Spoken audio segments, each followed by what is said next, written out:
Meus caros amigos e amigas, mais um programa para você, Pergunte e Responderemos, ok? Queremos responder as suas perguntas que já estão aqui conosco, mas antes vamos rezar no Ave Maria, pedindo a Nossa Senhora que nos ajude a responder essas perguntas de maneira correta, ou seja, de acordo com aquilo que nos ensina o Sagrado Magistério da Igreja. Em nome do Pai, do Filho e do Espírito Santo. Amém. Ave Maria, cheia de graça, o Senhor é convosco. Bendita sois vós entre as mulheres, bendito é o fruto do vosso ventre, Jesus. Santa Maria, Mãe de Deus, rogai por nós, pecadores, agora e na hora de nossa morte. Amém. Glória ao Pai, ao Filho e ao Espírito Santo, como era no princípio, agora e sempre. Amém. São José, rogai por nós. Em nome do Pai, do Filho e do Espírito Santo. Amém. Nunca comece nenhuma atividade sem você rezar antes, para que tudo possa sair bem, né?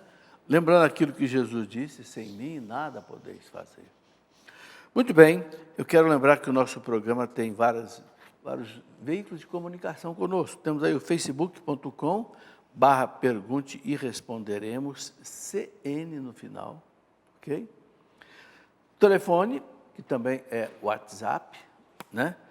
12 31 86 2600, e temos também o e-mail do programa, que é pergunte e responderemos @cançãonova.com, tá bem?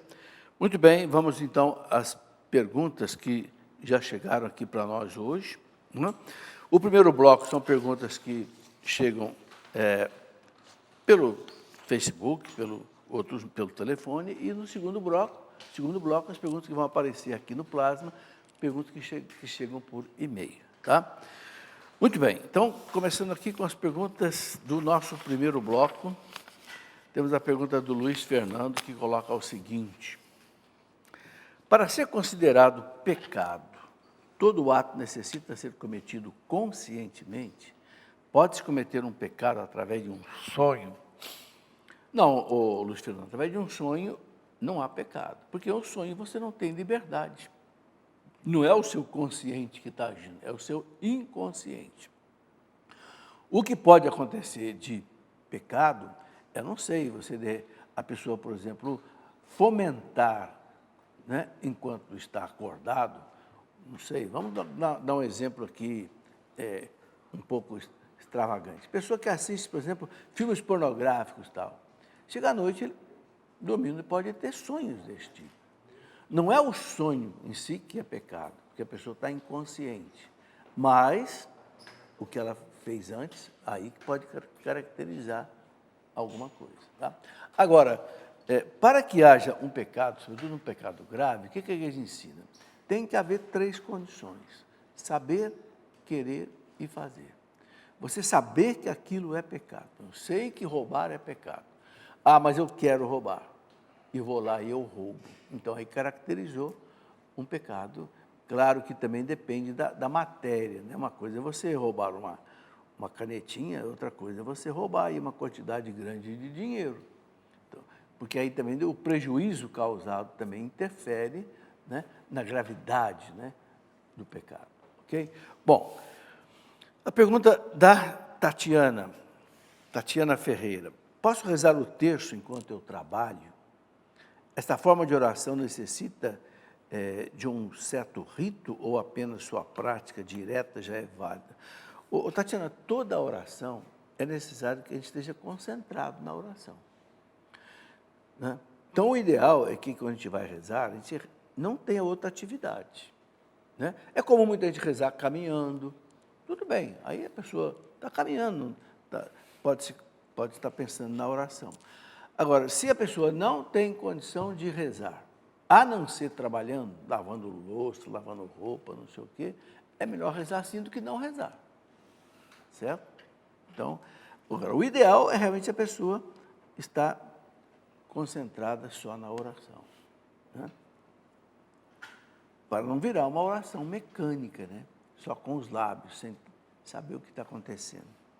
João Ribeiro: durante a paixão, lemos que os romanos despem a Jesus e lhe fazem usar um manto. Jesus foi crucificado nu, as representações atuais do crucificado sofreram influências, né, ao ter o corpo de Cristo nu? Ô João, é difícil dizer exatamente. Eu já li em alguns documentos que Jesus teria sido crucificado nu. Outras fontes já dizem que as mulheres teriam coberto, né, Jesus com aquele, como aparece no crucifixo. É difícil dizer. Olha, mas para ser sincero, viu, pouca diferença faz para nós. Quer dizer, a dor da paixão, o sacrifício da paixão, né, quase que elimina essa diferença. Pode ser que tenha acontecido uma coisa ou outra, sinceramente, eu não tenho certeza e eu nunca li também uma definição assim, muito exata sobre isso. Adriano Oliveira, tenho transtorno bipolar e sou consciente do meu problema.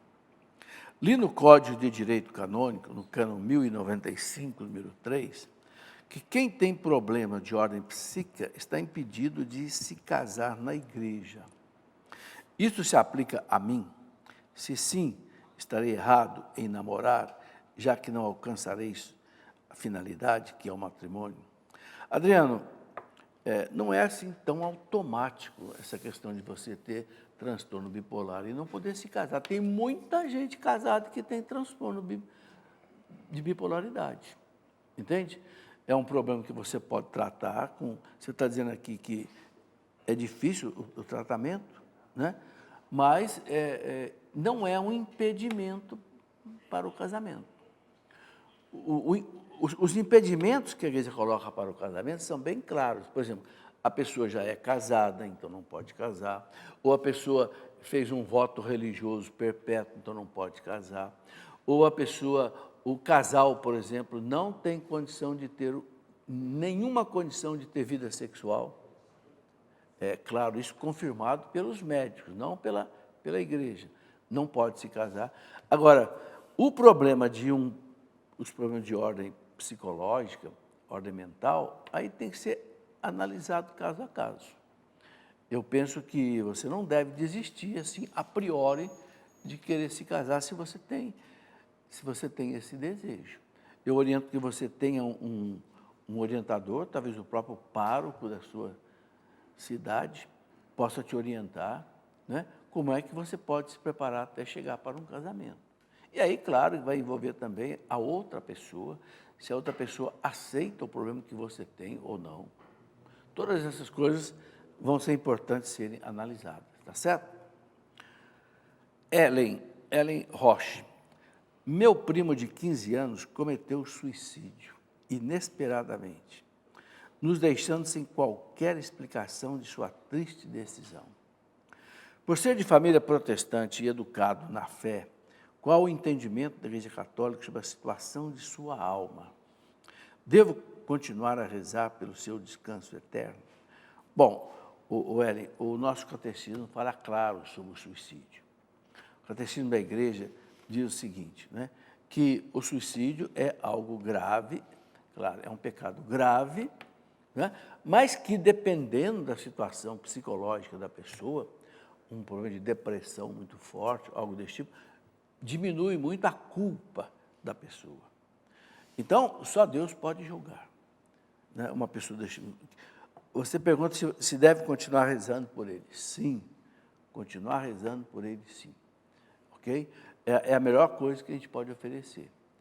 E ninguém pode desistir da salvação da alma de uma pessoa que suicidou, porque só Deus sabe o que se passa na cabeça daquela pessoa, né?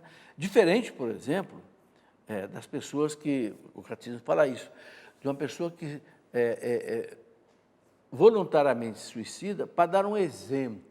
Por exemplo, assim, eu não acredito em Deus, não existe vida depois da morte, né? A vida não tem sentido, né? Então tira a própria vida até para servir de exemplo. Aí é diferente.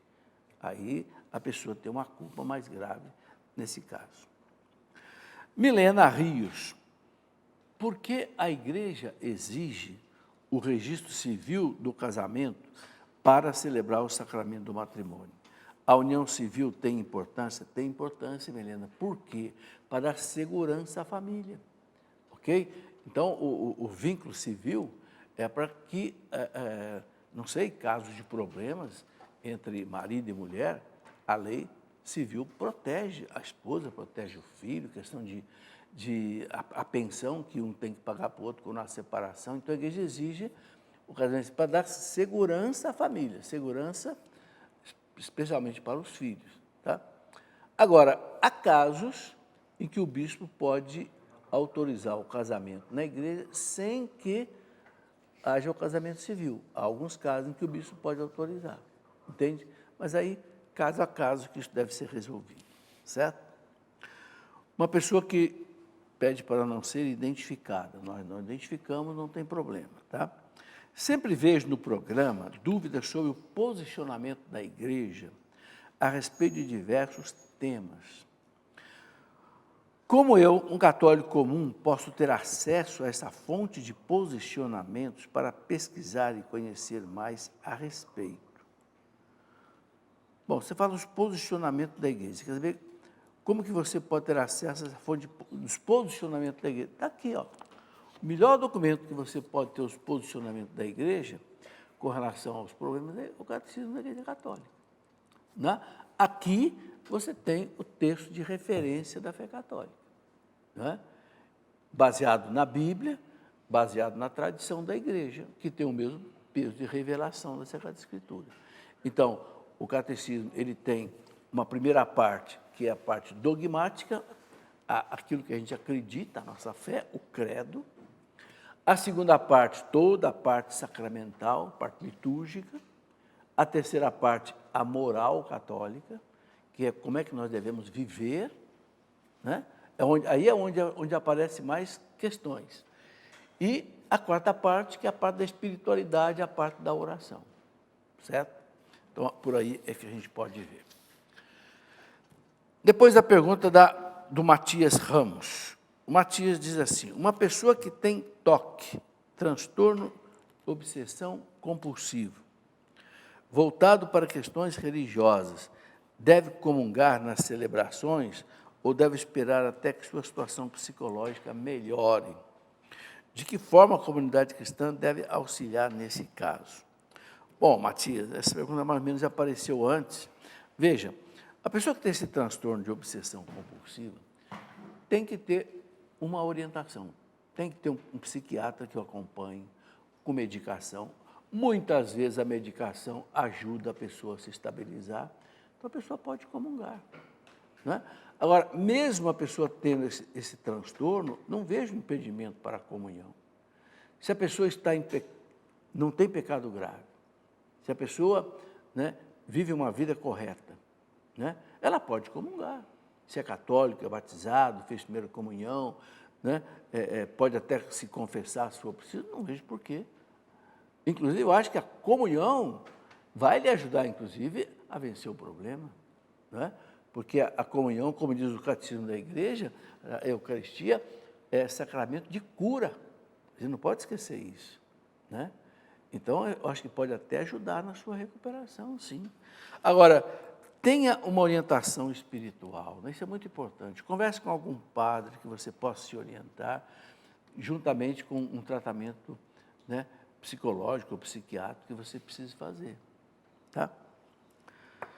Não identificar. Já que o exorcismo, como rito, ainda é visto como um assunto distante e intocável na igreja, já que Jesus sempre o fez e direcionou seus seguidores a fazê-lo, bom, por que o exorcismo, ele está perguntando, é um assunto assim meio distante, intocável? Bom, primeiro no tempo de Jesus, havia muito mais exorcismo, porque eles não tinham ainda exatamente todos os sacramentos que nós temos hoje, que realmente nos defendem muito mais contra o mal, né? Agora, os exorcismos que Jesus fazia também era uma demonstração de que chegou o reino de Deus à terra e que o reino de Satanás ele é expulso. Mas hoje, o que está acontecendo? Hoje nós estamos vendo crescer o número de padres exorcistas, né? quase que todas as dioceses hoje têm um padre encarregado pelo bispo para ser um padre exorcista, né? O próprio Vaticano tem um grupo de padres exorcistas que atuam na Itália, atuam em outros lugares. Então, não é uma coisa assim hoje tão fora, não. Graças a Deus, a possessão diabólica é algo raro. Então, por isso que não acontece exorcismo assim a toda hora, graças a Deus. Mas acontece sim de vez em quando, né? Bom, outra pessoa que não quer ser identificada. Como funciona a infalibilidade papal? Como católicos, devemos ao vigário de Cristo uma obediência irrestrita? Veja, a infalibilidade do Papa, assim, 100%, é quando o Papa proclama um dogma. Então, mais ou menos 13 vezes na história da Igreja, um Papa proclamou um dogma. Aí ninguém pode duvidar. Por exemplo, dogma da Imaculada Conceição de Nossa Senhora, dogma da Assunção de Nossa Senhora ao céu. Os papas proclamaram como um dogma de fé. Dogma da infalibilidade do Papa, quando proclama um dogma, que foi proclamado no Concílio Vaticano I pelo Papa Pio IX. Agora, veja bem, não é toda a verdade religiosa que precisa ser colocada como dogma. Por exemplo, todo o catecismo da Igreja aqui é verdade de fé que nós temos que seguir. Entende? Normalmente o Papa proclama um dogma quando a questão está meio em dúvida entre os teólogos.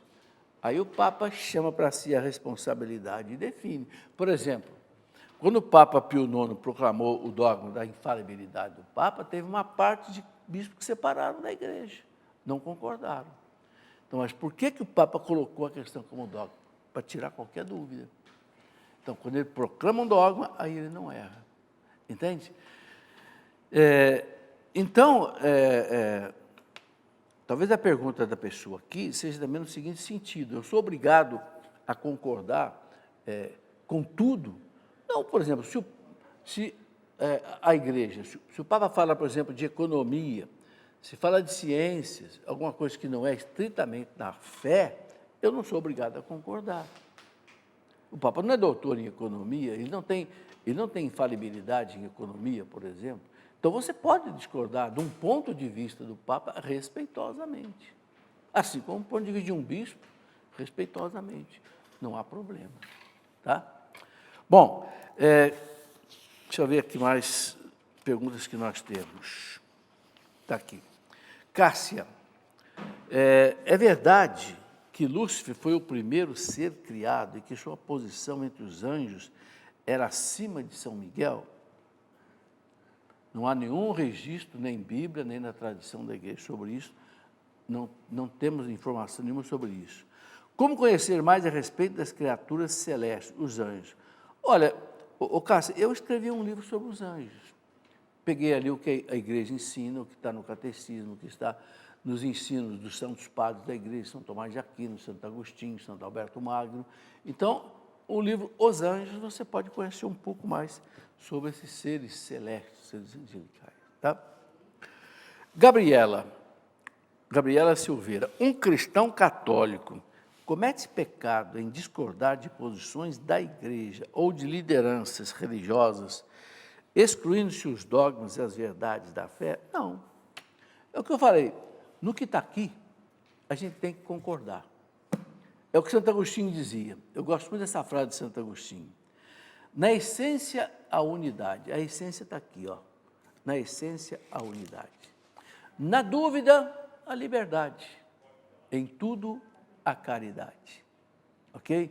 Então, o que está no Catecismo da Igreja, que o Papa João Paulo II confirmou, junto com os bispos do mundo inteiro na época, aqui nós não podemos discordar. Porque o Papa fala aqui bem claro, aqui está o texto de referência da fé católica. Quem quiser saber o que a Igreja acredita, diz o Papa, está aqui no Catecismo. Agora, na dúvida, a liberdade. Nossa Senhora está aparecendo num lugar ou não está aparecendo? Enquanto não há uma confirmação absoluta da Igreja, você pode concordar ou não concordar. Então, assim como eu já falei, problemas de ciência. A Igreja não é doutora em ciência. Tanto assim que a igreja evita de falar de ciência hoje. Né? Alguém pergunta assim, o que a igreja diz sobre vida extraterrestre? Existe ou não? A igreja fala, não sei. Deixa com os cientistas, os astrofísicos, um dia dizerem se encontraram ou não. Não é do campo da igreja. Entendeu? O que a igreja fala sobre tratamento de bioenergética? A igreja fala, não sei.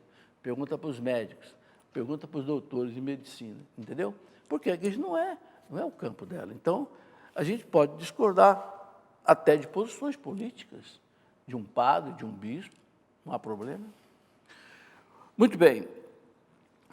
Felipe Dantas, diante da impossibilidade de deslocamento até a igreja, a missa assistida pela televisão passa a possuir o mesmo valor que a assistida presencialmente? Bom, passa a ter o mesmo valor para cumprir o preceito dominical. Se a pessoa não pode ir à missa, ou não tem missa para ele ir, então, a missa pela televisão tem valor de quê? De cumprir o preceito. Mas não tem o mesmo valor sacramental, de jeito nenhum. Porque todo sacramento, ele só é válido como sacramento presencialmente. Entendeu? Então, é muito bom a missa pela televisão, para quem não pode assistir a missa ao vivo, mas não tem o mesmo valor sacramental, certo? Porque não é como você estar diante do altar onde acontece o sacrifício, a presentificação do sacrifício de Cristo. Bom, Aline Ribeiro, desde quando a igreja instituiu a Santíssima Trindade? Não foi a igreja que instituiu a Santíssima Trindade. Quem ensinou para nós a Santíssima Trindade foi Jesus Cristo. Jesus falou, eu sou Deus. Né? O Pai existe, é Deus. O Espírito Santo é Deus. Eu vou mandar o Espírito Santo. Então, quem revelou o mistério da Santíssima Trindade foi Jesus Cristo. No batismo dele, a Trindade se manifestou. O Filho é batizado, o Espírito Santo desce simbolicamente como uma pomba, e o Pai fala, este é meu Filho bem-amado, em quem eu ponho toda a minha afeição. Então, não é a igreja que instituiu o dogma, a igreja apenas entendeu o dogma e ensina para nós o dogma. Entendeu, Aline? É isso que acontece. Aí ela fala, por que nas Escrituras lemos Jesus referindo-se a si próprio e a Deus Pai como sendo um? Porque a Trindade é um só Deus, algo que nós não conseguimos entender. Nossa cabeça é pequena para entender isso. O Pai, o Filho e o Espírito Santo são três pessoas distintas, mas formam um único Deus, uma única natureza, uma única essência. Por isso que Jesus fala, eu e o Pai somos um. Um Deus, mas em duas pessoas, e com o Espírito Santo, três pessoas. Muito bem, vamos para o intervalo. Depois do intervalo, a gente vai responder as perguntas que chegaram por e-mail. Meus caros amigos e amigas, já estamos de volta com o nosso programa Pergunte e Responderemos. Daqui a pouquinho já vamos responder as perguntas que chegaram por e-mail. Eu quero só antes lembrar você o seguinte, a Canção Nova, né, transforma vidas, transforma pessoas, graças a Deus, trazendo-os para Deus. Né? Isso é algo muito importante. E a evangelização não para, nem nesse período que nós vivemos aí de pandemia, de tudo, a Canção Nova continua evangelizando. Por isso, nós precisamos ajudar a Canção Nova. Né? Porque sem essa ajuda, a Canção Nova não consegue cumprir a atividade dela. Não tem propaganda, não tem comercial. Então, você recebe sempre aí um boleto extra para você fazer a sua ajuda a mais. Né? E ajude. É por tudo isso que eu ajudo a Canção Nova também. Ok? Bom, quero mostrar aqui rapidamente alguns livros que são desses últimos tempos que foram lançados. Tá? Um livro muito bonito, Ateus Convertidos. Esse livro aqui é a história de 15 grandes personagens que se converteram. Por exemplo, né, C.S. Lewis, famoso C.S. Lewis, Chesterton, né, Edith Stein, né, Paul Claudel, né, André Froissart, que foi secretário do Partido Comunista Francês, e muitos personagens interessantes, por exemplo, como Francis Collins, o maior geneticista do mundo, que gerenciou o projeto Genoma, o maior projeto de biotecnologia que o mundo teve, esse homem se converteu ao cristianismo. Então, são 15 histórias muito interessantes para mostrar, sabe? Muita gente pensa que ser cristão é ser beato, é ser bobo, que a Bíblia é crendice, que a nossa fé é crendice. Dá esse livro aqui para essa pessoa ler. Sabe? Edifica a nossa fé. Bom, um outro livro que também eu escrevi preocupado com as coisas que se falam da igreja, Calúnias e Lendas sobre a Igreja Católica. Você vê falar muito mal da Igreja Católica, não é?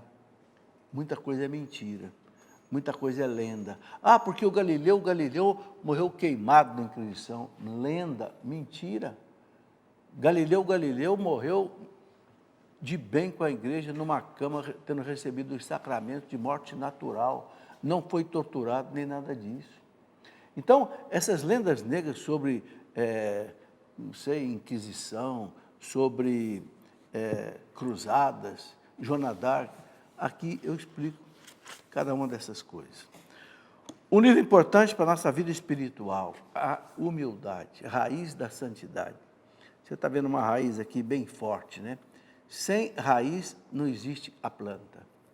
Não tem a árvore, não tem as flores e também não tem os frutos. Ou seja, a santidade é a raiz da santidade. Sem isto, ninguém é santo. Pode ter essa convicção, coisa que os santos falam. Um livro que nos ajuda muito na espiritualidade, na escola da Virgem Maria. Tem escola melhor? Nossa Senhora é aquela que praticou praticamente todas as virtudes, porque é cheia de graça, gratia plena, diz o latim, né? Então, a virtude da humildade, desprendimento, pureza, bondade, mansidão, serviço, esse livro é uma reflexão sobre isso. E, por último, aqui, o Breviário da Fé. O que é o Breviário da Fé? Os 150 salmos da Bíblia são salmos de fé. Então, eu coletei 2, 3 versículos de cada salmo e uma reflexão em seguida para fortalecer a nossa fé. Nas lutas da vida, no dia a dia da vida, em que, né, todos nós somos aí muitas vezes abalados pelos problemas da vida, a gente tem que ter fé. São Paulo fala, né, o justo vive pela fé. E a carta aos Hebreus fala, né, sem fé é impossível agradar a Deus. Muito bem, vamos aqui para as perguntas, vão aparecer aqui no nosso plasma, né? E vamos responder. Muitas pessoas pedem para não serem identificadas. Então, quando aparece aí não identificar, você já sabe. A pessoa não quer e a gente respeita, evidentemente. É verdade que nas mesquitas muçulmanas encontramos referências à devoção de Nossa Senhora com o menino Jesus? Olha, eu não sei dizer exatamente. O que eu sei é que o islamismo ele tem um respeito profundo à Nossa Senhora. Está escrito lá no Alcorão o seguinte: a única mulher que não foi tocada pelo demônio.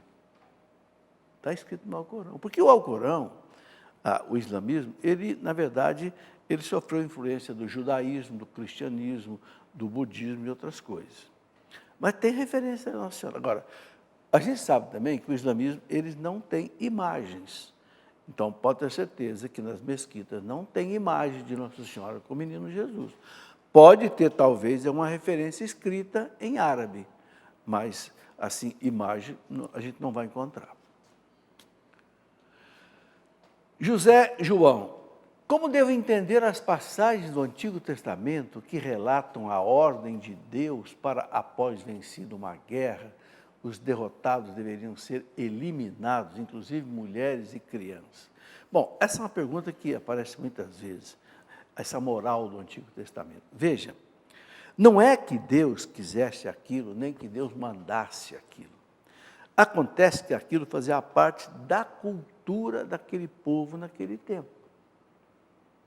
Hoje nós não conseguimos entender isso, mas na cabeça daquele povo antigo, um povo, quando vencia outro, eliminava o outro, até para não haver miscigenação, não haver casamentos do povo vencido com o povo, né? Isso era a cultura do povo. E Deus entra na cultura do povo e vai modificando a história até chegar em Jesus Cristo, onde nós chegamos naquele ponto máximo de amar até o inimigo, orar por aqueles que vos perseguem. Mas Deus precisou fazer um caminho com essa criança, esse povo como fosse uma criança. Entende?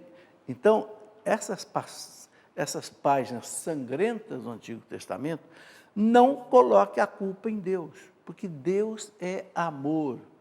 E sempre foi amor e sempre será amor. E o amor não faz isso. Então, quem faz isso? É a cultura daquele povo. Gente, uma coisa que nós temos que entender, que a cultura é uma coisa que prende a pessoa no tempo dela. Vou dar um exemplo aqui bem rápido, para você entender como a cultura é um negócio muito forte. Há 100 anos atrás, você não encontrava uma mulher que usasse, por exemplo, uma calça comprida. Se usasse, era considerada quase que uma prostituta. Pega as fotos aí dos seus avós, bisavós, você vai ver que não existia. Nem short, nem bermuda, nem calça comprida para a mulher. Era vestido até o chão. Né? 100 anos atrás. E hoje? E hoje? Qual é a mulher que não usa uma calça comprida?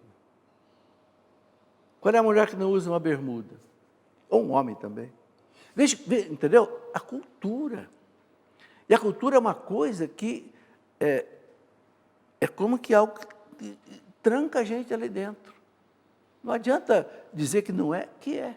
Dificilmente uma pessoa vai conseguir agir fora da cultura do seu tempo. Dificilmente. Só os grandes santos é que conseguiam. Entende? Então, não leve em consideração essa violência do Antigo Testamento como se fosse algo querido por Deus ou provocado por Deus. Não. Era a situação histórica de cultura do povo. Senão a gente não entende a Bíblia. Bom, o que mais? Não identificar. Qual o entendimento da Igreja Católica quanto à união homoafetiva? Bom, a Igreja, primeiro, respeita. Cada um faz da sua vida o que quiser fazer. A Igreja tem a doutrina dela, católica, que está aqui no Catecismo, no parágrafo 2357, que diz o quê? A Igreja diz assim, não é? A pessoa não tem culpa de ter tendência homossexual. A Igreja fala, não cabe à Igreja dizer qual é a causa disso, qual é a gênese disso. Então, a pessoa tem que ser respeitada, a Igreja não quer que haja nem zombaria, nem bullying, nem nada com a pessoa que tem a tendência homossexual. Agora, o que a Igreja ensina para os seus filhos? Viver a castidade. A pessoa que tem a tendência homossexual, ela pode chegar à santidade se ela viver a castidade. É o que a Igreja ensina. Agora, a Igreja também não concorda com o casamento de duas pessoas do mesmo sexo. Por quê? Porque lá no livro do Gênesis, quando Deus criou o mundo, criou a humanidade, Deus fez o homem, Deus fez a mulher e disse, o homem deixa a casa de seu pai, se une à sua mulher e sereis uma só carne, e crescei e multiplicai. Então, essa é a doutrina católica que a Igreja ensina para os seus filhos. Agora, quem quiser viver diferente disso, a Igreja não quer que se faça violência, a Igreja não quer nada, cada um vive a sua vida. É a liberdade de crença. Agora, para os seus filhos, a Igreja ensina isso. Entendeu? Eles devem ser respeitados. Né? Quando o Papa fala, por exemplo, que de uma lei civil, né, de coexistência deles, não é no sentido de que a Igreja esteja aprovando. Não, o Papa Francisco deixou bem claro, na carta encíclica dele, Amoris Laetitia, e outros pronunciamentos, que é contra o casamento de pessoas do mesmo sexo. Mas não quer dizer que as pessoas que vivem desse jeito têm que ser, assim, banidas da sociedade. Não é isso. O que mais? Éber, na fila da comunhão, o ministro me deu 2 hóstias, que estavam como que grudadas. Eu as comunguei. Fiz errado? Não, não fiz errado. Existe uma quantidade certa de comunhões a receber? Veja, 2 coisas. Se você recebeu 2 hóstias, grudadas, não tem problema, não tem problema, pode ir, né? Às vezes, quando um padre celebra uma missa num determinado lugar, não tem onde guardar as hóstias que foram consagradas, então o padre pode dar para outras pessoas consumirem, né? Mesmo que já tenham comungado, não tem problema, entendeu? Agora, o que a igreja ensina é o seguinte, quando a pessoa participa de duas missas diferentes, aí ela pode comungar nas duas missas diferentes. Não pode comungar, por exemplo, se ela participou de uma missa e depois ela participa só de uma celebração da palavra, então aí não pode comungar de novo, porque não é missa, entende? Não tem consagração. Agora, esse caso seu aí, tranquilamente, não tem problema nenhum.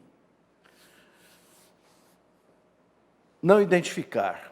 A história da igreja é rica em exemplos de santos místicos, rica mesmo, né? Temos aí Santa Teresa d'Ávila, São João da Cruz e tantos outros. Muitos com feitos extraordinários e sobre-humanos.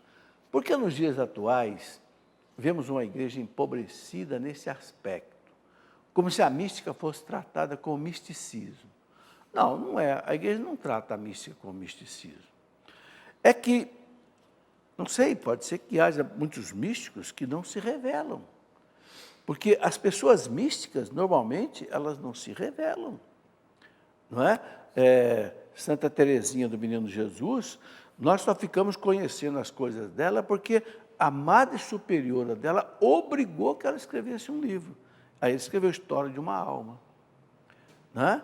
Santa Teresa d'Ávila, nós só ficamos sabendo porque depois ela escreveu as suas obras para as suas monjas, né, do Carmelo, as suas carmelitas. Então, deve haver pessoas místicas, sim, muito fortes na igreja, e que a gente talvez não saiba.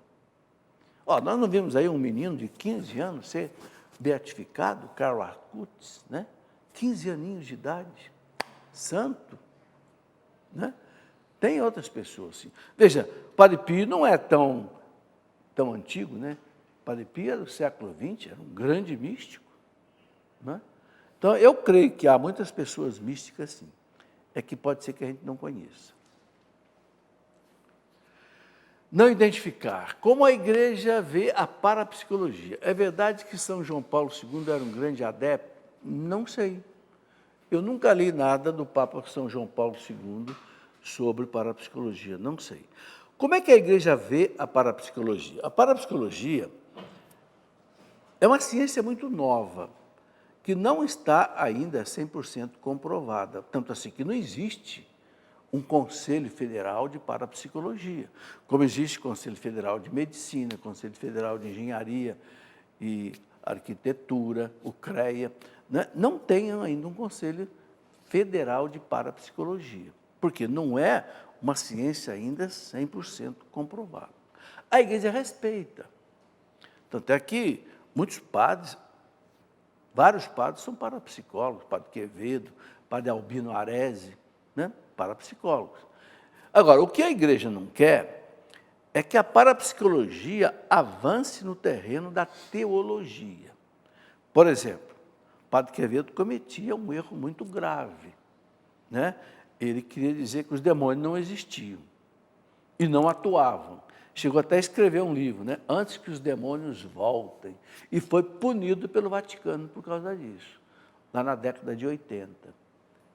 Aí ele se baseava muito na parapsicologia. Então, o que não pode é parapsicologia querer entrar no campo da teologia, que é revelação bíblica, não é ciência. A teologia, como ciência, o que ela faz? Ela recebe a revelação e ela procura entender a revelação. Aí entra o aspecto científico. Mas, havendo esse respeito, a parapsicologia é respeitada pela igreja. Igor Cabral, minha mãe professa outra fé. Como ela não tem acesso ao sacramento da confissão, porque não é católica, né? Qual a situação ela fica quanto aos pecados que ela comete? Serão sanados apenas no julgamento final? O Igor, é muito difícil responder isso. Os teólogos dizem que nós seremos julgados pela nossa consciência. Por que a sua mãe é de outra fé? Ela tem culpa ou não tem culpa? Porque existe a chamada ignorância vencível e ignorância invencível. O que é a ignorância invencível? Uma pessoa que nasceu muitas vezes numa família que não é católica, foi doutrinada daquele jeito. Eu digo, é aquilo que eu falei da cultura há pouco. A pessoa não consegue sair daquilo ali. Ela foi educada ali, amarrada naquilo ali. Que culpa ela tem? Só Deus pode dizer. Como é que os pecados dela podem ser perdoados? Pode ser perdoado pela própria unção da igreja, chegar até ela. Mas tudo isso só Deus pode responder. O que ele fala o catecismo? Aqui no parágrafo 846. Fala assim: a pessoa que não conheceu Cristo, nem a igreja, nem o evangelho, sem culpa, ela pode se salvar nos caminhos insondáveis da misericórdia de Deus. Entende? Sem culpa. Agora, esse sem culpa, quem é que pode julgar se uma pessoa tem culpa ou não tem culpa? Só Deus, mais ninguém. Ok? Então, na prática, a gente deve sempre rezar pelas pessoas que são de outra fé, de outra crença, rezar pela salvação de todos. Não identificar. Apesar da igreja ter instituído os mistérios luminosos na oração do Santo Terço, porque temos tão pouca ou quase nenhuma informação sobre o período que antecede a vida pública de Jesus. Bom, os mistérios luminosos são sobre a vida pública de Jesus, então essa a gente conhece bem. É o batismo dele, milagre das bodas de Caná, a instituição do reino de Deus, a transfiguração no Monte Tabor e a instituição da Eucaristia. Aí é muito bem conhecido. Agora, por que os evangelistas quase não narraram nada da infância de Jesus? Veja, São Lucas é que narrou um pouco mais, porque São Lucas pesquisou. Então, mas narra no máximo até os 12 anos de idade, quando Jesus, ficou no templo de Jerusalém. Por que dos 12 aos 30 a gente não sabe nada? Por que os evangelistas não narraram nada? Por quê? Porque não é nada importante para a nossa salvação. O que a igreja diz? Jesus viveu em Nazaré, dos 12 aos 30 anos, trabalhando como carpinteiro. Tem duas passagens no Evangelho que falam de Jesus. Um de São Mateus, que fala assim, ele não é o filho do carpinteiro? E outra passagem de São Marcos que fala, ele não é o carpinteiro? Então nós temos certeza que Jesus era carpinteiro. O carpinteiro, naquele tempo, ele não é que trabalhava só com madeira, não é bem o nosso carpinteiro de hoje. No tempo de São José, ele é alguém que podia fazer casa com pedras, como se fazia. Ele podia fazer aqueles arados que eles usavam para arar terra. Então, Jesus viveu uma vida de trabalho, para mostrar o que para nós? A importância do trabalho. Quando o Papa Paulo VI esteve lá em Nazaré, foi lá onde hoje é considerado que era a carpintaria de São José, Paulo VI disse, é aqui que eu quero conhecer, entender, a dimensão salvífica do trabalho. Como o trabalho ele é redentor, como o trabalho santifica a pessoa. Mais ou menos é isso que a gente pode dizer. Não identificar, ser uma igreja em saída, compreende entender e estar no mundo atual? Sim, porque vós sois o sal da terra, vós sois a luz do mundo. O sal é para espalhar em toda a massa. A luz é para iluminar todo mundo. Então, o cristão é para estar no mundo, sim, é isso mesmo. Como ser igreja em um momento histórico, onde a aversão à fé já alcança a perseguição e violência? Olha, é verdade, mas fazer o quê? Fazer o quê? Jesus disse, ide pelo mundo inteiro, pregai o evangelho a todos os povos. Nesses 20 séculos, a igreja acolheu milhares de mártires. No ano 2000, o Papa João Paulo II mandou fazer um levantamento dos mártires do século XX. Sabe a conclusão que o Vaticano chegou? O século XX, sozinho, produziu mais mártires do que os 19 séculos anteriores. E hoje, nós temos muito mártires no mundo. Chegam a 200 milhões de cristãos perseguidos no mundo. E realmente, nós temos visto coisas tristes. Né? Na França, aí, um professor foi morto e degolado por ser cristão.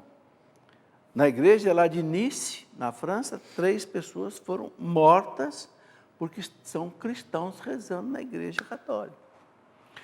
Perseguição sempre vai haver. Jesus não prometeu que a igreja não sofreria. Ele prometeu que a igreja nunca seria vencida.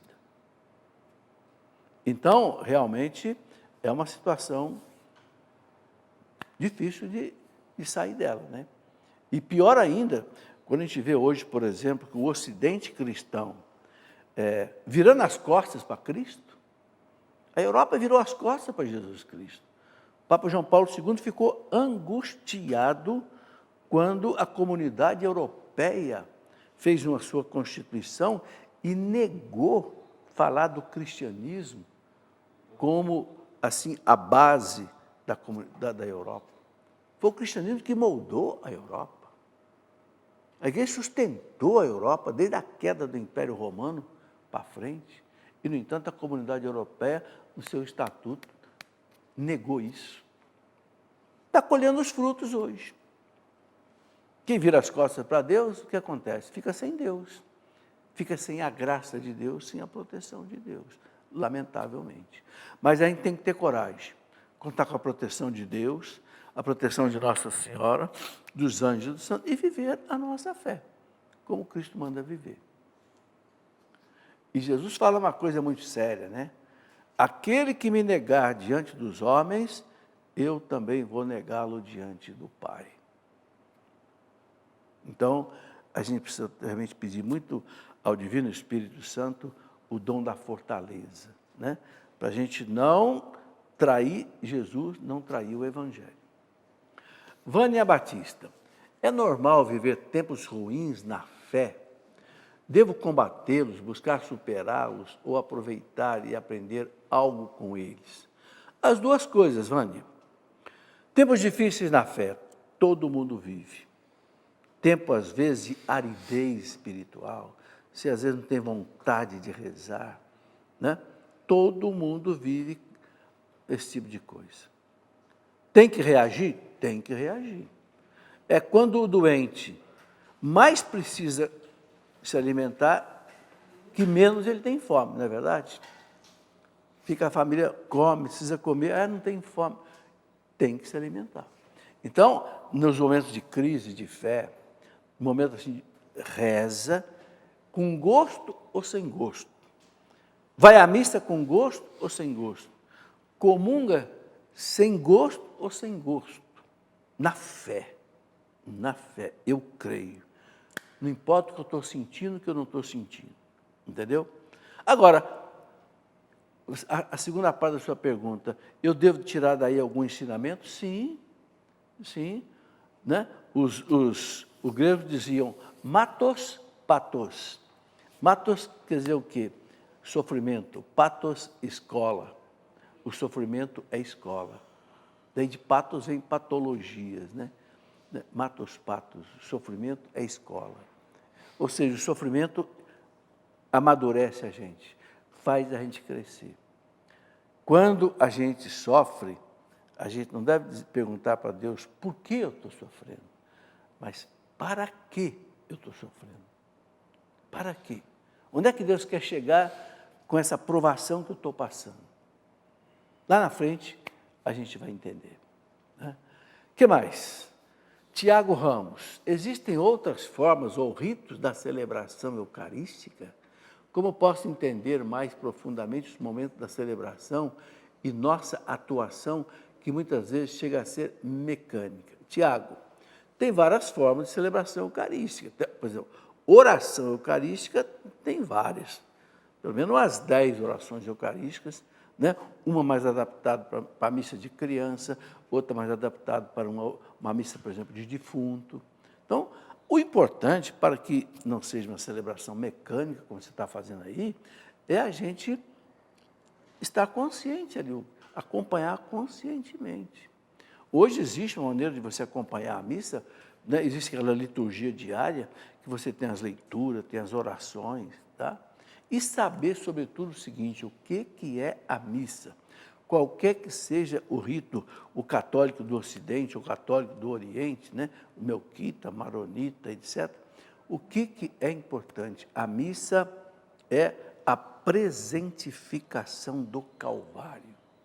Torna-se presente o sacrifício de Cristo na cruz, sua morte, sua ressurreição e a sua ascensão ao céu.